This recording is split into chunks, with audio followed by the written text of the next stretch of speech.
Wait, did you seriously come dressed like that, as a mechanic? That's hilarious.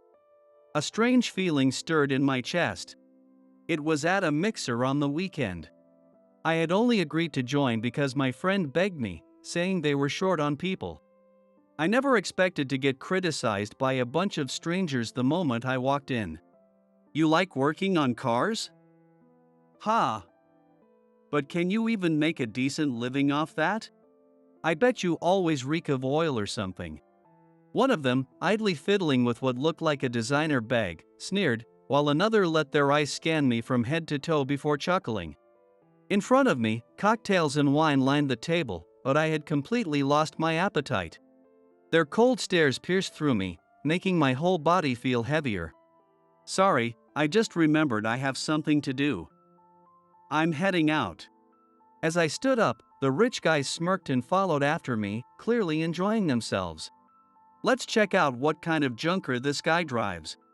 But when I stopped in front of a luxury car, their faces turned pale. No way. Why the hell do you have a car like this? Their confidence shattered the moment they saw my real identity. Because the truth is, my name is Samuel. I work at a small auto repair garage in the city. From morning till night, I'm covered in grease, tools in hand, peering into engines. I'm what you'd call a mechanic. Ever since I was a kid, I've loved cars. There was even a time when I used to brag, I can bring any car back to life. Whenever I hear an engine making a strange noise, I won't stop until I track down the cause. And when the car finally runs smoothly again, that moment never gets old. It's the best feeling in the world. The air at the garage is always thick with the scent of oil. Every morning, as I take in the crisp air and pull up the shop's shutter, I feel my heart race as I think, alright, let's get to work. No matter how dirty my hands get or how much grease stains my clothes, there's a sense of pride in it.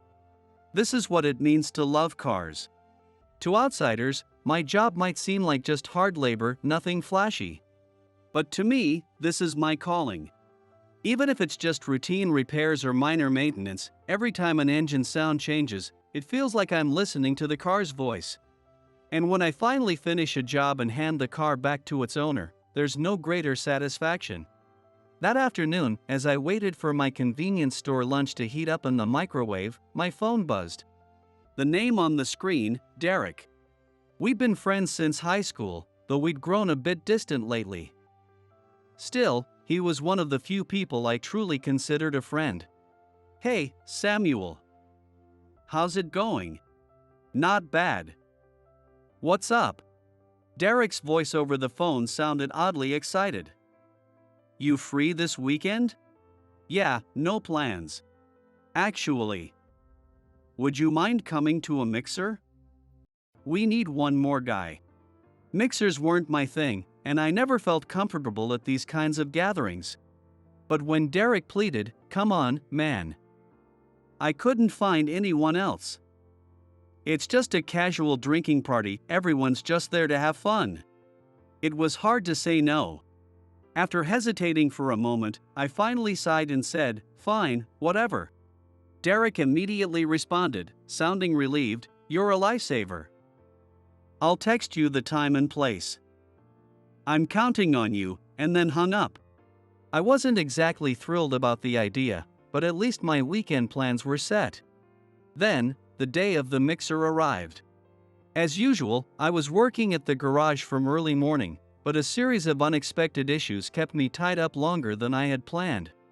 By the time I checked the clock, there were barely 30 minutes left before the meetup. There was no way I could head home, change, and still make it on time. Sorry, Derek. There's no way I'll make it in time now. I think I'll have to sit this one out. As if expecting my hesitation, Derek immediately shot back, no, don't do this to me. We already reserved seats for everyone. If you don't come, we're screwed. I had zero interest in going, but with him begging like this, I had no choice. Reluctantly, I gave in, and Derek let out a sigh of relief before adding, don't worry about anything, just come as you are. That would mean showing up in my grease-stained work overalls straight from the garage. there was no way that would fly. I rummaged through my locker, hoping for something better, and luckily, I found a brand new pair of coveralls still in their packaging. Well, that's lucky, I muttered as I slipped them on. For workwear, they actually felt pretty decent. The idea of walking into a fancy restaurant in work clothes was beyond ridiculous. But since I had already agreed to help Derek out, backing out now wasn't an option. Doing my best to make sure I looked at least somewhat presentable, I hurried off to the upscale district. The designated location was a stylish dining bar, definitely not the kind of place I usually set foot in.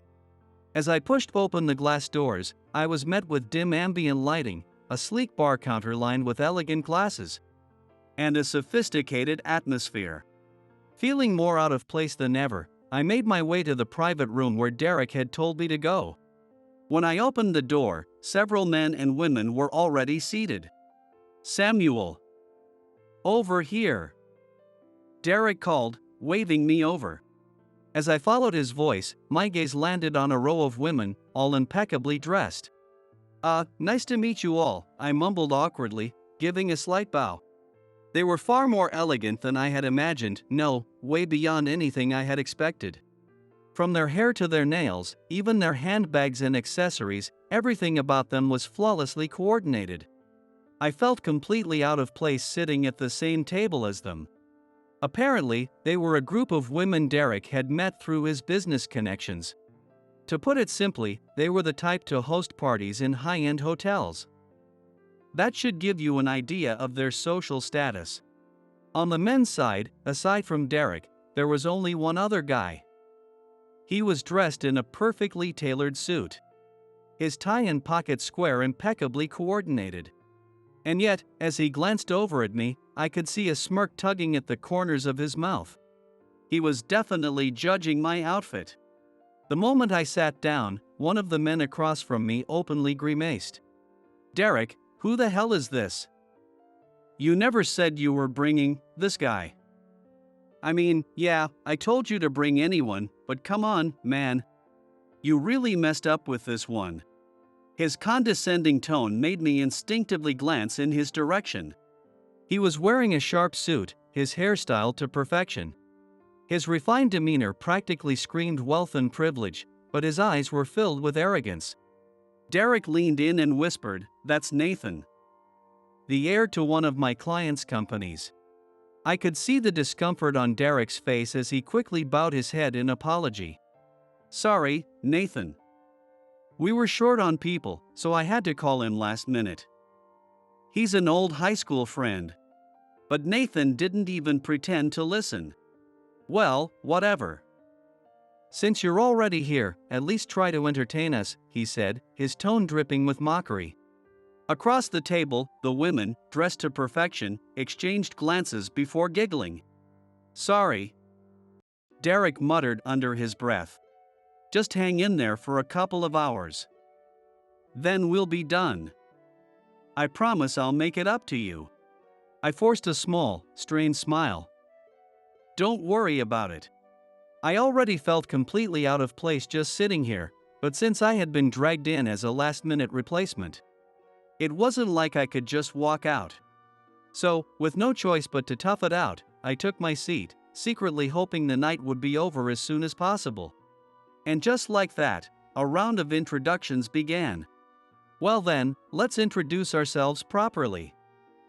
I'm Nathan, heir to the Harrington Financial Group. I'm currently studying to take over my father's company." As the women followed with their introductions, their family names and company affiliations were all too familiar. One was the daughter of a major hotel chain owner, another was the daughter of a high-ranking executive at a global trading company, and another was the heiress of a resort development empire. They casually flaunted their status, and before long, the conversation turned into a subtle competition. Their words were polite, but the underlying meaning was clear, boasting about which luxury resorts they had visited or how their family businesses were thriving. Then, after a moment's pause, one of the women looked at me and asked, "And what about you?" "I'm Samuel. I work at a garage." As soon as I said that, The women exchanged glances and giggled as if they had been waiting for this moment. They twirled their glasses delicately, feigning politeness, throwing out half-hearted remarks like, "Oh, really? And that must be tough." After the introductions wrapped up and the conversation lulled, Nathan raised his voice again to steer the discussion. "So, tell us, what exactly does a mechanic do? I mean, these ladies here probably don't have any experience with such hands-on work." "Maybe they'd be curious," he said, dramatically gesturing toward them. Laughter rippled across the room again. "Well, I suppose it's kind of interesting, in a distant way. I mean, at least you must have a lot of stamina, right? How's that?" As they continued their snide remarks, I caught sight of Derek, who sat stiffly beside me, his face contorted with guilt. He kept mouthing, "I'm so sorry," over and over. I kept thinking, please, just let this be over already. They called this a mixer, but what the hell was this circus? The whole thing was pointless. An hour passed. Only a few of them seemed to be genuinely having fun, while I sat there, completely shut out of the conversation. Even when they did throw a question my way, I had no idea how to respond. Derek made a few attempts to engage me, but eventually, I couldn't hold back any longer. "I think I'm gonna head out. Yeah, I have to be up early tomorrow." I made up an excuse as I got to my feet. That's when Nathan let out a short, mocking laugh. "Yeah, I figured. This really isn't your scene, huh?" His eyes gleamed with condescension, as if he were looking at something beneath him. The women chimed in with insincere remarks. "Oh, you're leaving already? Come on, you should stay a little longer." I was beyond exhausted from enduring this atmosphere. "Derek, I'll text you later," I said before walking out of the private room. I only came as a numbers filler for Derek, but I never expected things to turn out like this. Feeling a bit disappointed, I stepped outside the store. As I stepped outside the restaurant, heading toward the parking lot, I heard laughter behind me. I turned around. Nathan, Derek, and some of the women had come outside, pointing in my direction. "Hey, we should check out his car. I bet it's a total wreck." Nathan sneered, his voice dripping with amusement. The others laughed along, entertained by his suggestion. Derek, meanwhile, looked uneasy, unable to say anything. At this point, I was over it. But if they wanted to see, I'd let them see.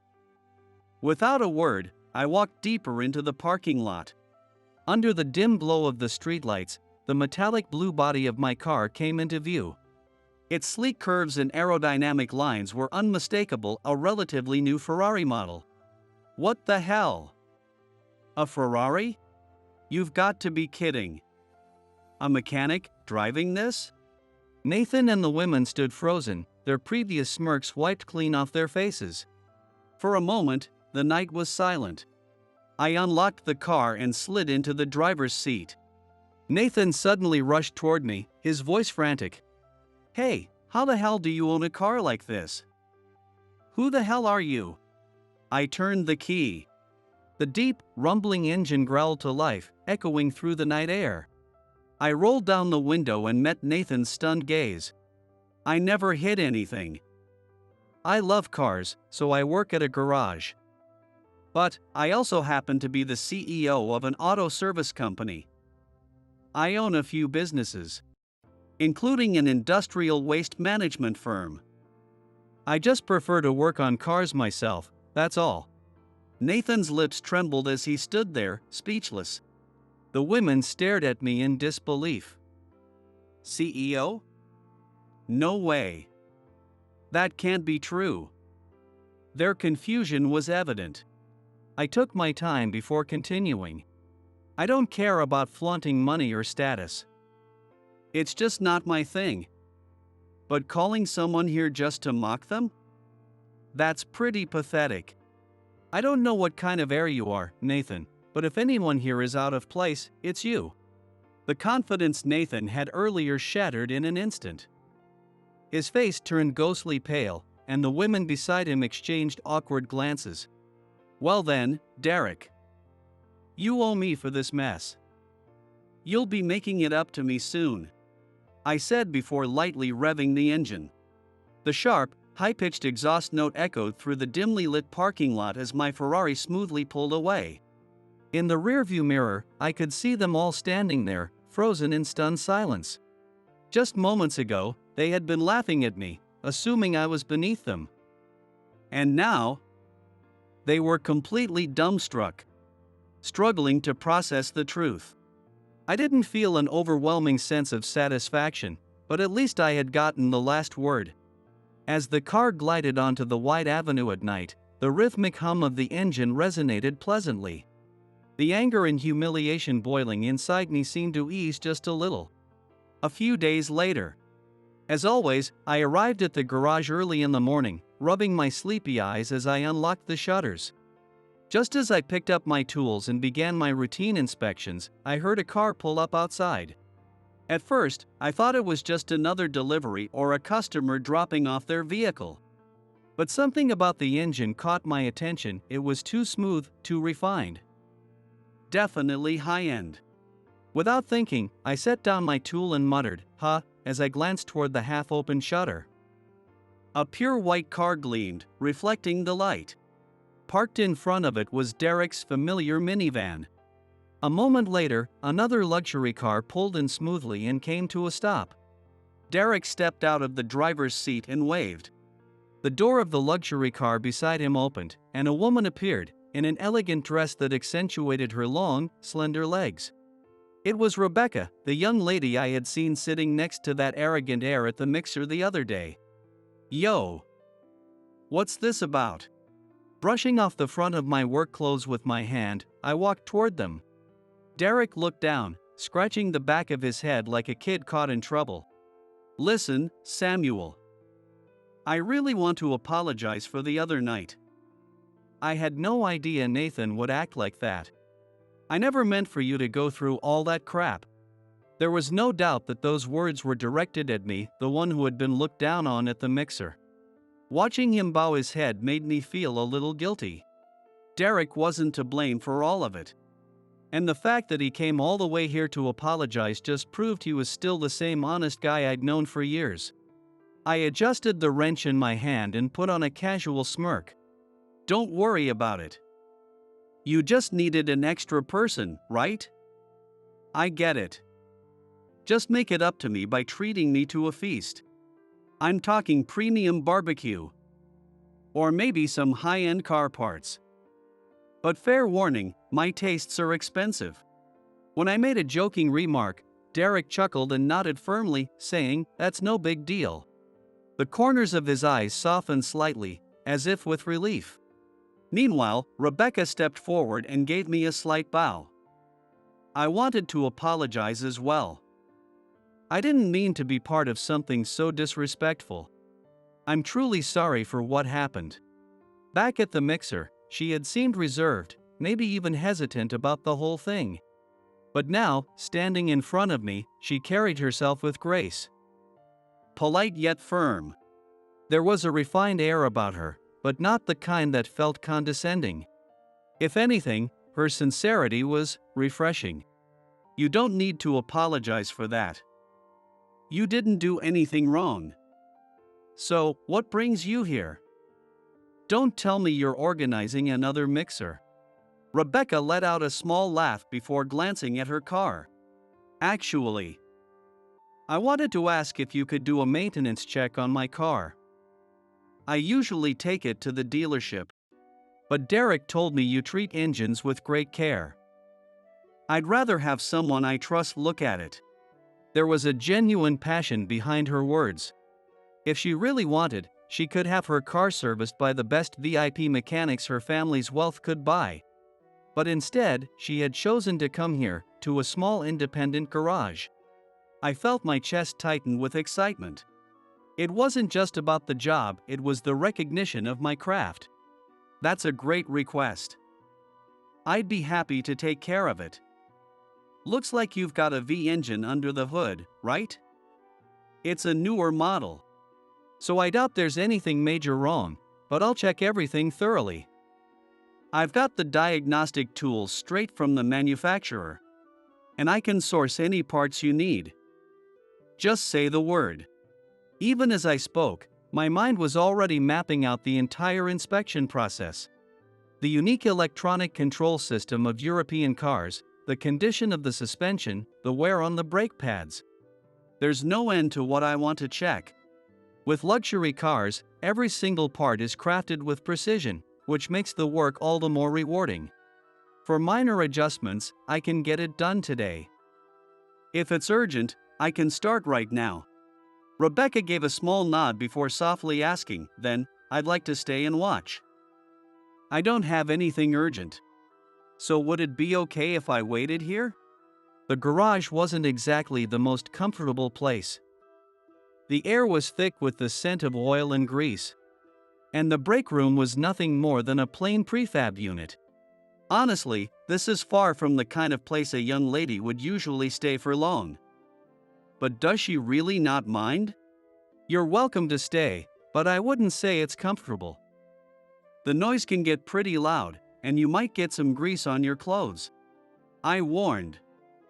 She chuckled lightly. That's fine. I don't mind things like that. Derek, watching the exchange, looked concerned. All right, I should get back to work. Rebecca, are you sure you'll be okay here? She offered a polite smile. Yes, don't worry. You have work to do, right? Besides, I'd like to learn more about cars from Samuel. Derek sighed, then turned to me. I'm counting on you, man. With a deep bow, he climbed into his car and drove off. Watching him leave, I found myself thinking about the mixer just days ago. Who would have thought things would turn out like this? Now, standing in the middle of my humble garage, I was alone with a high-class woman and a luxury car. The contrast was almost laughable. But instead of discomfort, I felt a spark of excitement. It wasn't every day that I got my hands on a car like this, and having the owner genuinely interested in the process made it even more rewarding. All right, let's get started. I'll pop the hood stand over here, and I'll explain as I go. As I lifted the hood, the gleaming engine cover came into view. The spacious compartment housed a beautifully arranged system of pipes and hoses, intricately laid out like a masterpiece. I leaned in, beginning my initial visual inspection. Damn, this is incredible. Sorry, but I can't help it. The craftsmanship on these high-end cars is on another level. Look at this precision. Japanese cars have their own appeal, but this is a different kind of beauty. Stuff like this really gets me excited. I hadn't meant to say it aloud, but Rebecca laughed. My dad used to say the same thing. He always said cars were a form of art. Her words sent a surprising warmth through my chest. Sounds like a guy I'd get along with. All right then, I'll make sure this beauty runs at its absolute best. With that promise, I grabbed my tools and slipped on my gloves, ready to get to work. By the time I looked up from the engine, the sunlight outside had turned a deep amber. I had been so immersed in the job that I'd lost track of time. The inspection had gone smoothly, and all that remained were the finishing touches. As I straightened up, I noticed Rebecca standing quietly near the entrance. Ah, sorry. Have you been standing there this whole time? I had been so focused I'd completely forgotten she was still here. No, it's fine. Watching you work was surprisingly captivating. Her voice was soft, almost embarrassed. She looked different now. The glamorous image from the other night was gone, replaced by something more natural, delicate, yet strong. Her presence here, surrounded by oil-stained tools and the scent of machinery, should have been jarring, but somehow, it wasn't. I'm almost done, so sorry, but could you wait a bit? There's not much of a break area, but if you're tired, you can sit on that stool over there. Thank you, but I don't mind waiting. You're almost finished, right? Yeah. Just need to wash it down, and it's good to go. I swapped out the worn parts, replace the oil, everything's running smooth now. Saying that, I wiped my hands lightly with a rag before starting to put away the tools that had been left in the walkway. Then, Rebecca quietly spoke. Samuel. I wanted to apologize again. Nathan has always been like that. Not just with you, but with everyone. Even for Derek and me. It's hard to go against him. He's the heir to a major corporate group, and there are a lot of unspoken rules when dealing with someone like him. But still, what he did that night was inexcusable. Her voice carried guilt. He was probably blaming himself for being unable to stand up to Nathan, the heir to the Harrington Financial Group, and for failing to stop his arrogant behavior. Even though she wasn't at fault, her position as a wealthy heiress came with its own burdens. Forget it. Yeah, I was pissed, but it's over now. I don't care what Nathan thinks of me. That wasn't entirely true, the sting of that humiliation still lingered. But to be honest, right now, I care more about the car in front of me and its owner, Rebecca, than I do about Nathan. Hearing my words, Rebecca seemed to relax slightly. She lowered her gaze, then murmured, "Thank you. But actually, I think what really draws me in is seeing how much you care about cars, Samuel. It's not about money, you give them your time and dedication simply because you love them, right? That way of thinking about things is so new to me. I don't think I've ever felt this way before." I blinked in surprise. I've always lived according to what was expected of me. As an heiress, I have a set path, and I've followed it without question. I know I'm privileged, that I've never struggled the way others have. But sometimes, it feels like I don't even know who I am. Rebecca's words made me pause. I slowly pulled off my work gloves, listening in silence. This kind of dilemma wasn't exclusive to wealthy heiresses. Everyone, in some way, was bound by expectations, whether from family, society, or even themselves. Her voice grew softer. "Anne, I lost my mom when I was little. She was kind and warm, but one day, she just disappeared from my life because of an illness. At that moment, even as a child, I realized how terrifying it is to lose someone you love. Since then, I think I've unconsciously avoided getting attached to anything. Because the more you cherish something, the harder it is to bear when it's gone." Her voice trembled slightly. A deep, indescribable ache settled in my chest. The pain of suddenly losing a loved one. It must be something beyond imagination. It's no surprise that Rebecca has lived without holding on to attachments since then. But is a life without attachment really worth it? I think loving something, treasuring something, is one of the greatest joys in life. Yeah, loss is scary. But you spend more time loving something than losing it, don't you? I spoke slowly, choosing my words carefully. I became a mechanic because I loved cars. I knew I might fail to fix them sometimes. I knew owners might decide to scrap a car I poured my heart into. But that never made me want to stop loving cars. Rebecca's eyes shimmered as she listened, her expression more serious than ever. If you take a chance, if you let yourself care about something, you might start seeing the world differently. I'm not saying I have it all figured out. But I do know this, when you put your heart into something, life becomes more colorful. And it doesn't matter if people mock you for it. For a moment, Rebecca inhaled sharply, as if something had struck a chord. Do I really deserve that? Her voice wavered. Just moments ago, she had been composed and elegant, yet now her shoulders trembled slightly. I almost called out her name, but no words came. All I could do was stand there, taking her emotions seriously. Deserve? That's way too dramatic.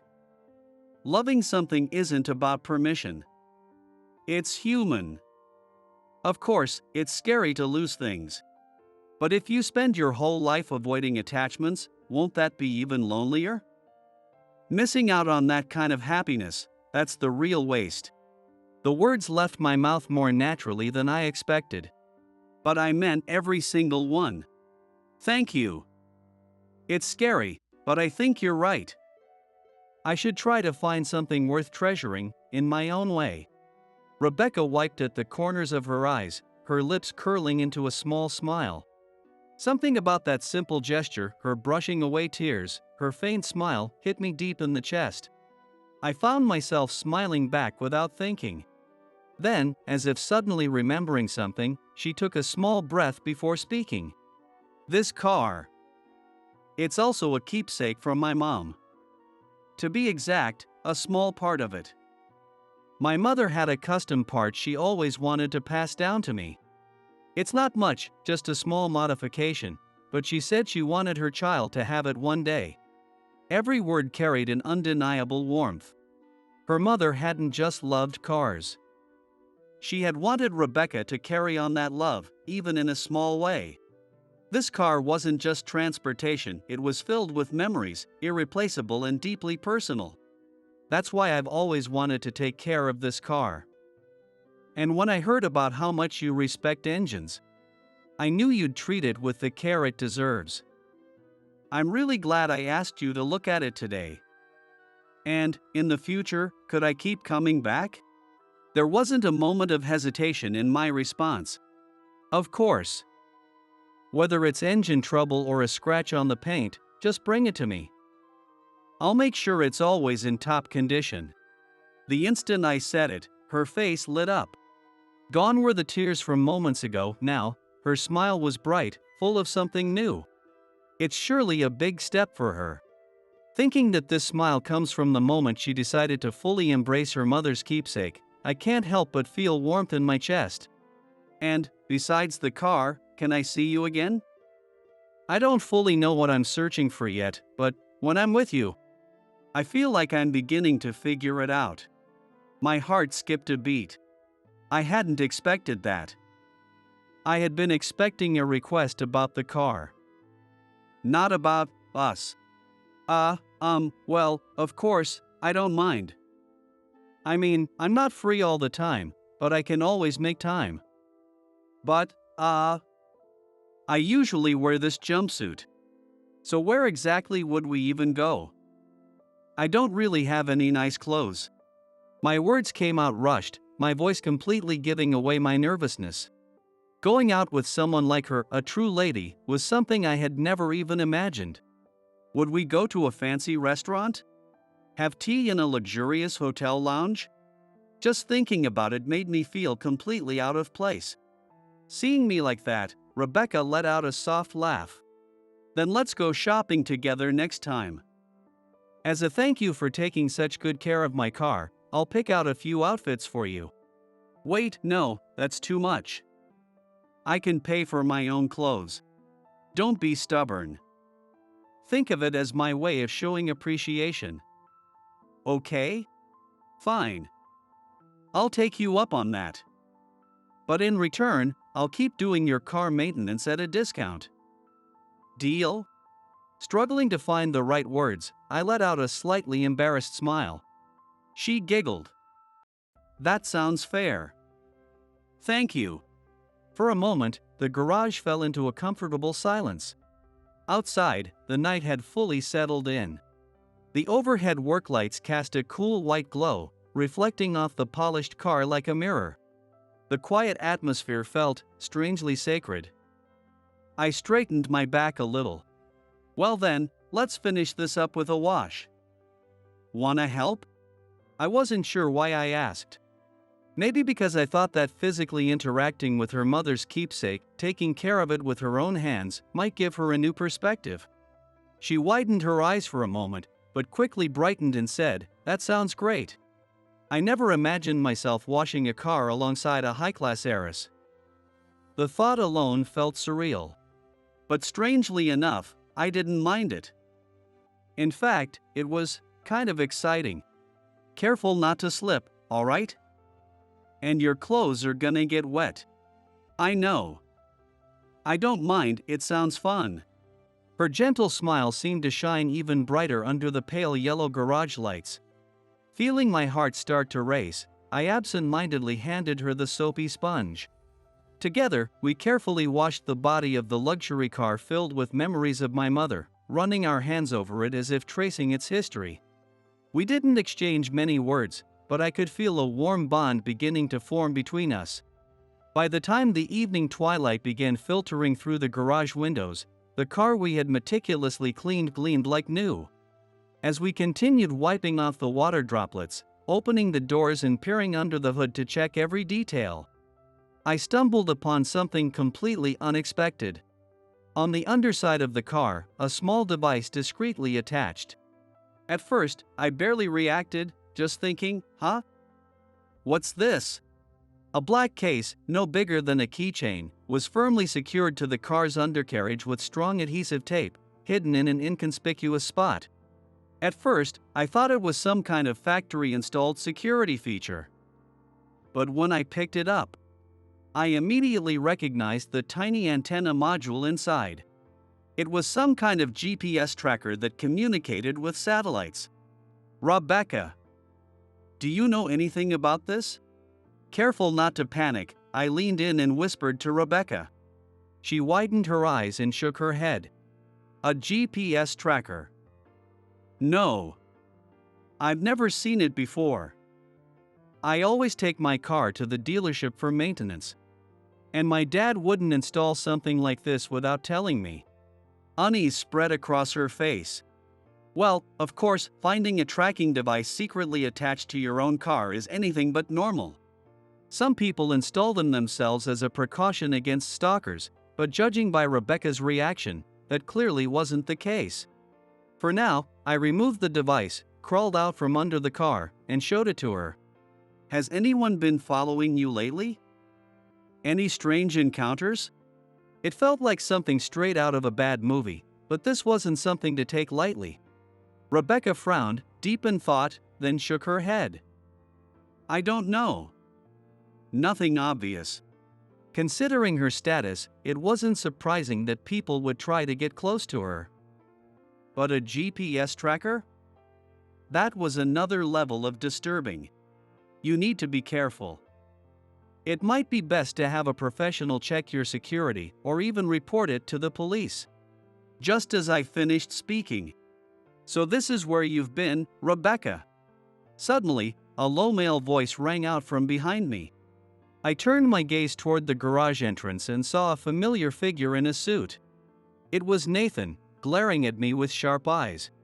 Somehow, he had slipped through the shutter without me noticing, his footsteps completely silent. Nathan, what are you doing here? Rebecca asked awkwardly, and Nathan let out a shrugging laugh. It almost looked like he was scoffing. Why? I was just curious about where you were and what you were up to. Not that I really needed to check. His words immediately set off alarm bells in my head. No way was he the one who installed the GPS? That disturbing thought barely had time to settle before he confirmed it himself. Oh, that thing you're all worked up about? The GPS? Yeah, I put that there. Nathan declared it as if it were the most natural thing in the world and, unbelievably, doubled down. My clenched fist tightened instinctively. Unforgivable. Rebecca, still frozen in shock, gasped. Why? Why would you do something like that? She demanded, her voice trembling. Nathan's response was nothing short of infuriating. I was just keeping an eye on you, making sure you weren't getting yourself into trouble. I am your potential fiancé, after all. Even if it was arranged by our parents, the chances of you becoming mine are high. So of course, I'd want to know if you were sneaking around with some other guy or acting out of line. A smug, possessive smile stretched across his face. Every word he says carries a twisted obsession, as if he sees Rebecca as his possession. I couldn't stay quiet any longer. I wiped my hands on my work pants, stepping between them and facing Nathan directly. You really think sticking a GPS on someone's car is just keeping an eye on them? You realize this is borderline criminal, right? Hell. Forget borderline, it is a crime. My voice carried an edge of fury, but I didn't bother hiding it. Nathan, however, just scoffed. Oh, please. My family has more corporate lawyers than you can count. You think the police would dare go after me over something this trivial? I was just concerned about her safety, and without solid proof of any wrongdoing, nothing's going to happen to me. This guy is arrogant to the core, and on top of that, he's confident that his power will always protect him. Honestly, it's beyond exasperating, but there's no way I'm backing down quietly. I glanced at Rebecca. Her expression was torn between anger and sorrow, her hands trembling at her sides. I never thought you could be this despicable. Even if our parents arranged our engagement, that doesn't give you the right to treat me like an object. What you did is inexcusable. Rebecca's voice trembled, but there was a clear determination in her tone. Nathan frowned, falling silent for a moment as if searching for the right words. Even so, he showed not the slightest sign of giving up. Instead, he smirked again and brazenly doubled down. All right, I'll admit, maybe I went a little overboard. But it's only because I truly care about you. I don't want to lose you. If putting a tracker on your car is what it takes to protect you, so be it. He was utterly self-centered. His feelings for Rebecca might not be a lie, but the way he went about it was completely twisted. I was at a loss for words, but Rebecca let out a quiet breath and, with a resolute expression, spoke firmly. Nathan. Yes, our parents are discussing our potential engagement. But I never once agreed to it. And after what you just admitted? I need time to think. I refuse to be pressured into something I'm not ready for. At her words, Nathan's face twisted with frustration. Normally, young ladies would feel intimidated by him, but Rebecca stood her ground. Clenching her slightly trembling fists, she firmly said, I need time to think. Is that so? Well, fine. For a brief moment, Nathan's mouth tensed, and he shot me a sharp glare. His eyes were filled with unmistakable hostility. Maybe he suspected that I had influenced Rebecca's decision. Or perhaps he had already decided that I was someone who needed to be eliminated. You do realize, Rebecca, that your family isn't entirely free to make their own decisions? Cutting ties with my family wouldn't be as simple as you think. His words were laced with an underlying warning. Then, without another glance, he turned on his heel and walked toward the garage's exit. Even his posture radiated frustration. You've got some nerve trespassing here and running your mouth like that. I instinctively called out, but Nathan didn't turn back, his suit merely swayed as he walked away. An awkward silence lingered in the air. Before long, his figure disappeared into the darkness beyond the shutter, leaving only Rebecca and me behind in the garage.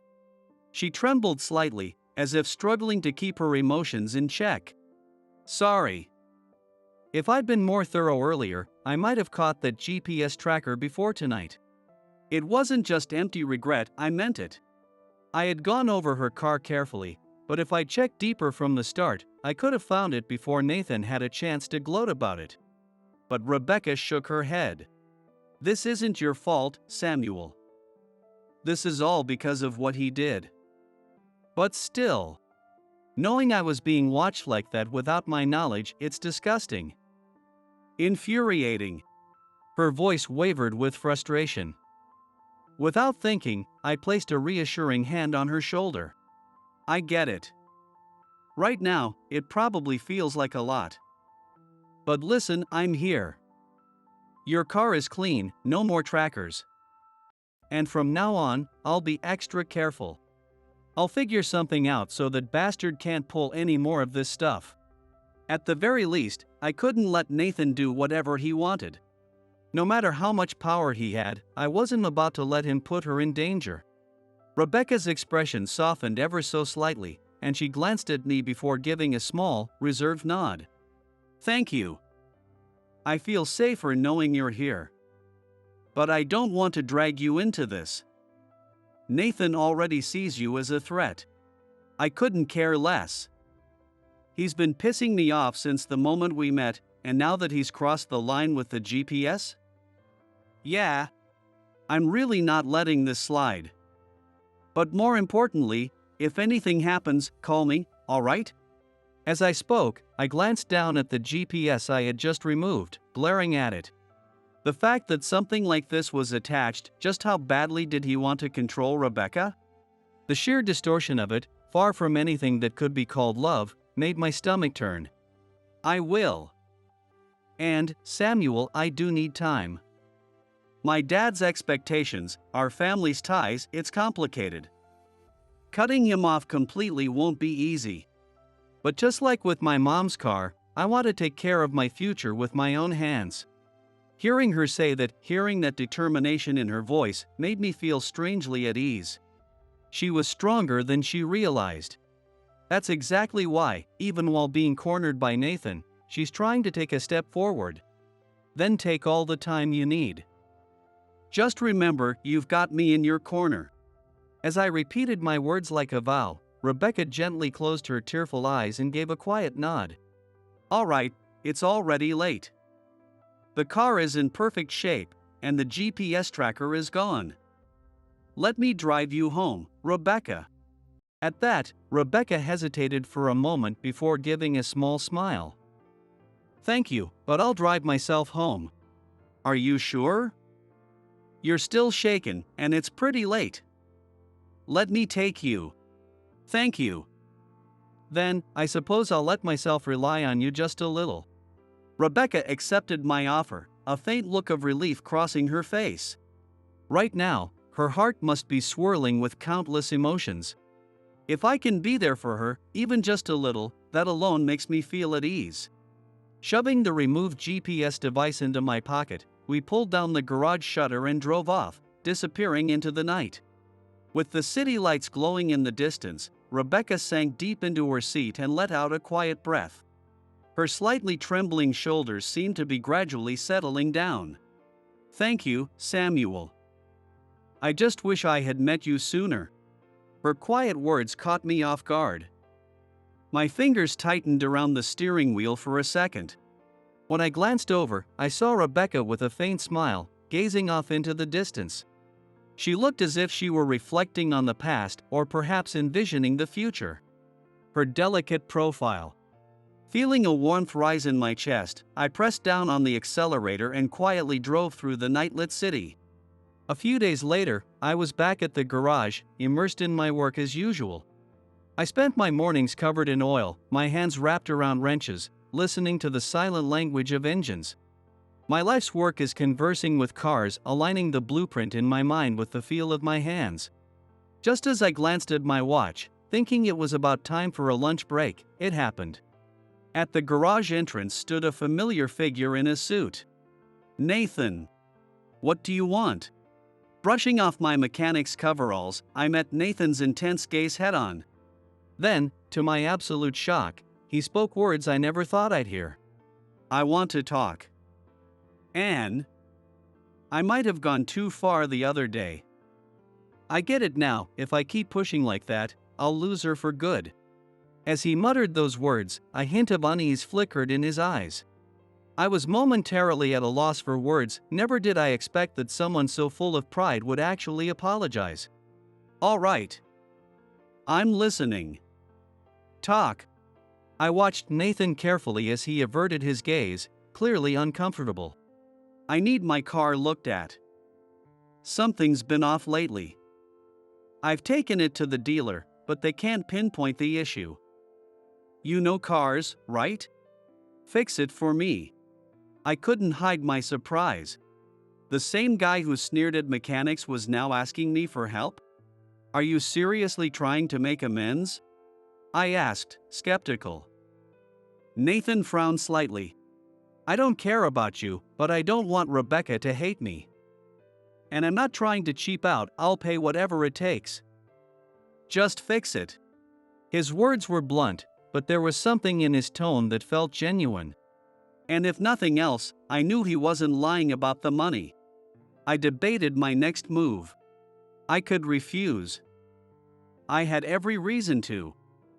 But for Rebecca's sake, keeping things civil might be the better option. All right, I'll take care of the maintenance. But don't you ever disrespect me or Rebecca again." As I warned him, Nathan let out a bitter sigh and replied, "You don't have to tell me that." Then, leaving only the words, "I'll bring the car in later," he hurried out of the garage. Watching his back as he left, I couldn't shake off my lingering unease, but for now, I went back to work. That night, as I was getting changed in the locker room, my phone buzzed. Rebecca. We had exchanged numbers at some point, and lately, we'd been messaging more often. "Hello?" As I answered the call, the first thing I heard was her voice, slightly hesitant, yet carrying a hint of excitement. "Samuel, I heard from Nathan. He said he asked you to fix his car." I didn't expect that. I chuckled. Yeah, neither did I. "I'm not sure I trust him yet, though." "I know what you mean," she admitted. Then, after a brief pause, her voice took on a different tone, soft, but filled with something new. "Actually, I wanted to talk to you about something. You remember when I said I wanted to go shopping with you? Well, I was at a department store the other day, and I saw something that would look perfect on you." "I know it would. So, would you come with me? Let me pick something out for you? I did promise to treat you, after all." Her words came in a rush, as if she'd worked up the courage to say them all at once. And then, as if realizing how eager she sounded, she inhaled sharply, hesitating. I grinned, trying to suppress the amusement creeping into my voice. "So, clothes, huh? I'm not convinced anything could actually suit me, but if you say so, I'll trust you. And yeah, I'd be happy to go with you." When I replied lightly, half joking, Rebecca chuckled on the other end of the line. "I promise it'll suit you. Oh, and there's something else I want to talk to you about. Not about the car, about me. About us. I want to be honest with you." My chest tightened. Something she wants to tell me. Just guessing what it might be makes my heart race. Gripping my phone tightly, I responded in an unsteady voice. "I see. Got it. I'll make time whenever you need. Just let me know, and I'll be there in no time. So, shall we figure out the date and details later? Thank you, Samuel. Sorry for bringing this up so suddenly. But I'll message you soon, okay? I'm looking forward to it." After Rebecca said that and we exchanged a brief farewell, the call ended. Yet, a strange mix of excitement and anticipation swirled in my chest. A slow smile crept onto my face as I tucked my phone away. Just as Nathan had promised, he brought his car in. A sleek black sedan, polished to perfection, but the moment I started the engine, I could tell something was wrong. The idle was unsteady, a faint metallic scraping mixed into the hum of the motor. Definitely not an easy fix. What's the cause? Even the dealer couldn't figure it out and just sent it back. Nathan asked irritably. For now, I hooked up the tester and carefully inspected the engine bay. It seemed likely that the issue was with the electronic control system, but pinpointing the exact problem would take more time. There's an unusual signal running through the electronic control unit. I'll need time to investigate it thoroughly. And replacing some parts might be necessary. Nathan simply said, "I'm counting on you," then nodded, biting his lip slightly. For the first time, he wasn't being an arrogant prick. Maybe, just maybe, he really was starting to change. With a faint sense of expectation, I began my work. However, as I proceeded, a strange sense of unease crept over me. It felt like, with every step I took in the maintenance process, I could sense someone's deliberate interference. There were signs of tampering, connections intentionally loosened. Odd modifications to the exhaust system, things that shouldn't be there under normal circumstances. Did this guy really just want the car fixed? A bad feeling settled in my gut, and I checked the car more carefully than usual, almost obsessively. And that bad feeling became reality by the evening. As I was about to take the car out for a test drive, Nathan specifically insisted on being present. I got into the driver's seat and took a slow lap around the garage's perimeter. At first glance, the engine seemed stable, but something still felt off. Then, the moment I stepped on the accelerator, a violent jolt ran through the car, and all the instrument panels lit up red in an instant. I slammed my foot on the brake, but it barely responded. A chill of pure terror shot down my spine. Damn it, the brakes! At the last possible second before a head-on collision, I yanked the handbrake and swerved onto the curb, bringing the car to a sudden, violent stop. The sound of metal crashing rang through the air as the vehicle shook violently. The front end was utterly wrecked. For a moment, my head spun and my vision flickered white, but I was alive. I reached for the door, but the impact had jammed it shut. Throwing my weight against it, I forced it open, and the cold night air rushed in, along with the glow of the city lights. I stumbled out onto the pavement, catching myself on my hands, my breath ragged as I wiped the sweat from my forehead. What the hell just happened? As I groaned and turned to look at the wrecked front of the car, I saw him, Nathan, standing there in his suit, staring down at me. He wore a faint smirk, as if to say, just as planned. Anger surged in my chest as I clenched my teeth and glared up at him. Nathan narrowed his eyes slightly and, feigning reluctance, spoke in a slow, deliberate tone. Looks like the little trick I set up worked just fine. I made a few tweaks to the brake system. But hey, you kinda had this coming, didn't you? You bastard. The rage left me speechless. So it was him, he deliberately set up this accident. Swallowing down the fury that threatened to burst out as a scream, I forced my aching body to stand. Nathan watched me struggle without a shred of guilt. No one's gonna miss you if you disappear, you know? Honestly, I was hoping for a bigger bang, but damn, you're a tough one. Don't screw with me. I clenched my fists, the urge to lunge at him almost unbearable. But if I acted rashly, he'd just use it against me. I knew better than to play into his hands. Just then, a familiar voice called out. Samuel. Are you okay? I turned to see Derek running toward me, looking panicked. His shirt was unbuttoned at the collar, his breathing heavy. He must have heard the crash and rushed over. The moment Nathan spotted him, his lips curled into a smug grin. Well, perfect timing, Derek. Your company was looking for a new development contract recently, right? Consider it yours. The condition's simple, you know the drill. Do as I say, like always. Play alone, and you'll climb even higher. Not a bad deal, is it? He delivered the offer with a disgusting smirk. Derek lowered his voice and replied, understood.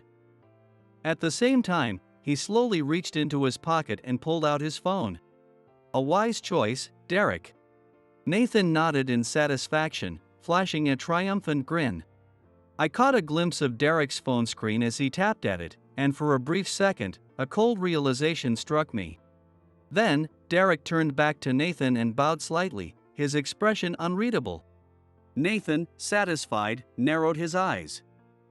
But Derek's fingers continued moving swiftly over his phone screen. Well then, let's get started. With a quiet voice, Derek adjusted his grip on his phone, raising it slightly. You really are sharp, aren't you? If you get your hands on our project, your future's looking bright. A much better deal than siding with someone like Samuel, don't you think? Nathan murmured smugly, satisfaction dripping from his tone. Do you get it now? This is what happens when you act all defiant. You brought this on yourself. Maybe next time, you'll know better than to mess with me. If you don't want your whole company crushed, you'd better shut up and do as I say. And especially, stay the hell away from Rebecca. You don't belong in her world. His mocking laughter cut through the cold night air. I stood frozen, grinding my teeth in frustration, but when my eyes met Derek's, he gave me the slightest nod. Nathan, I just need to confirm something. You did tell me to teach Samuel a lesson, right? And in exchange, you promised me a new development contract. Yeah, I've got it all recorded. And not just recorded, I've been streaming it live. Right now. The entire country is listening to your words. Nathan's expression stiffened instantly. On the phone screen, comments flooded in. Seriously? This is a crime. Rich boy's a psycho. Global broadcast. Hey. You little. Even if you spread this online, I've got plenty of ways to make it disappear. Nathan's furious glare locked onto us, his voice laced with desperation. But Derek didn't flinch. Not an inch. Disappear? No matter what you do, this footage is out there forever.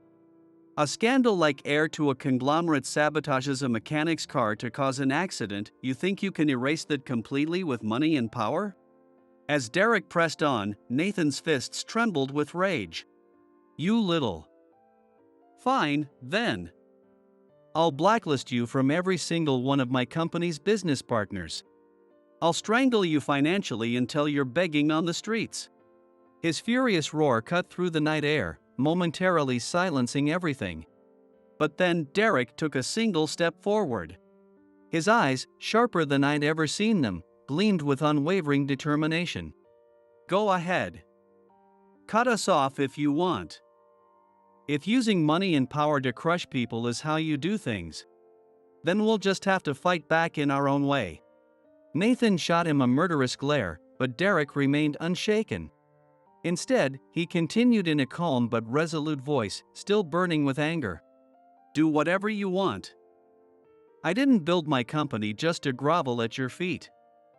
I'm done playing along. What's so great about money? What's so great about power? None of that gives you the right to hurt people. Nathan's face visibly contorted, his teeth clenched, shoulders shaking. For the first time, doubt flickered in his eyes. Derek twisted the knife further, lifting his phone and shoving the screen toward Nathan. Oh, and by the way, your little tantrum about cutting off business partners? That's on record too. I put up with your crap for long enough. But no one's gonna bow to your tyranny anymore. Not me, not Samuel, and I'm pretty sure Rebecca feels the same way. That final blow struck deep. Nathan's expression twisted with undeniable panic. But his pride wouldn't let him admit defeat. His jaw tightened as he spat out his final threat. You're all gonna regret this. With that, he turned on his heel, fists clenched, and disappeared into the darkness. Even as he walked away, his arrogance still clung to him, cracked, but not yet broken. Phew. Derek exhaled deeply, finally relaxing his tense shoulders. I steadied my aching body and looked at him. I never expected him, usually so calm, to stand up like this. But tonight, his hidden strength had finally put an end to Nathan's reign of terror. Derek. You really saved me. Thanks. I told him sincerely, and he gave me a slightly embarrassed smile. Then, his face turned serious as he met my eyes. No. I should be thanking you. I let Nathan push me around for too long, but now I see things clearly. I won't let him do whatever he wants anymore. Samuel, I owe you for all the times I looked the other way, but from now on, I'll fight back, too. We didn't shake hands or exchange any dramatic gestures. We just looked at each other, understanding the weight of this moment. For the first time, I felt something close to relief, knowing that Nathan's power and money wouldn't dictate our lives anymore. The air was still freezing, but in both of us, a quiet fire burned. Derek and I exchanged a knowing glance and let out a deep breath. The next day, social media exploded. Footage of Nathan admitting to sabotaging my car and threatening Derek spread like wildfire, turning into a massive scandal overnight. As the heir to the Harrington Financial Group, Nathan's name and face were now exposed to the scrutiny of the public eye. Furthermore, it seemed that the Harrington Group headquarters took the situation seriously. They removed Nathan from the public stage, effectively demoting him from his position as a successor candidate. News headlines flashed across TV and online articles, Nathan on extended leave? Harrington Financial Group Air replaced, his downfall was being broadcast for everyone to see. Seeing a man who once spoke so arrogantly fall so far did leave me with mixed feelings, but this was the path he chose. Meanwhile, I buried myself in my usual work at the garage. My shoulder injury still wasn't fully healed, but I was recovering day by day. Even Derek, concerned, told me, lay low for a while. But the moment I stand in front of a car, I just can't help but peek under the hood. Then, I heard footsteps approaching from beyond the shutter. Samuel. Thank goodness. You're safe. At the sound of that voice, I turned around. There stood Rebecca. Tears welled in her eyes as she rushed toward me, unable to hold back her emotions any longer. She threw her arms around me without hesitation. Rebecca. I'm sorry for making you worry. But I'm fine, really. As I gently placed a hand on her back, she clung to me even tighter. She must have seen everything on social media. Now that Nathan's schemes had been exposed, she was finally being freed from the weight of his control. Watching her cry like this, I felt something well up inside me, too. I didn't know any of this was happening. If I had rejected Nathan more clearly from the start, maybe you wouldn't have been in danger. Her voice was hoarse, but I could feel the depth of her emotions. I shook my head and met her gaze. This isn't anyone's fault. Nathan went off the rails on his own. What matters is that you followed your heart. You don't have to live by someone else's expectations anymore. You can choose your own path, freely. Rebecca let her tears fall, not even trying to wipe them away, but she managed a small smile. Yeah. Thank you, Samuel. Because you were there for me, I found the courage to stand up for myself. So, stay with me, Samuel. Her voice trembled, and her face was flushed red. Suppressing my own shyness, I lightly placed my hands on her shoulders. Of course, Rebecca. I guess this is the first time we're really facing each other properly. We shared a glance and naturally smiled. In the quiet atmosphere of the garage, that smile was the brightest thing of all. I pulled her close once more. The scent of car oil mixed with the faint fragrance of her presence, brushing against my senses. As if it had always been meant to happen, the distance between us disappeared. In the days that followed, the viral spread of the incident turned my garage into a bit of a sensation. Previously, much of our work was kept behind the scenes due to confidentiality. But now we were being highlighted as the mechanic who defied a corporation's heir and a craftsman with a strong sense of justice. Requests for interviews poured in from influencers and the media. Of course, I had no interest in fame. I just wanted to keep working on cars, as I always had. But thanks to all the buzz, new business inquiries skyrocketed, and the garage's workload increased dramatically. The management strategies I had been refining, as well as my side projects, started to click into place. And the business was thriving like never before. Meanwhile, Derek had completely cut ties with Nathan's toxic influence. His new project had to be restarted from scratch, but this time, he was determined. I'm gonna compete fair and square this time, he declared with newfound resolve. Even back in our school days, he had always carried that fire inside him. For a while, Nathan had led him astray, but now, he had finally broken free. Living a life dictated by malice and power? No thanks. No matter how formidable the obstacles ahead, as long as we supported each other, we could overcome anything. Whatever the future held, I wasn't afraid anymore. As a mechanic, as a business owner, and as a man who would stand by Rebecca, I would walk this path with my head held high. With that thought, I let a small smile creep onto my face and stepped back toward my workbench, ready to take on whatever came next.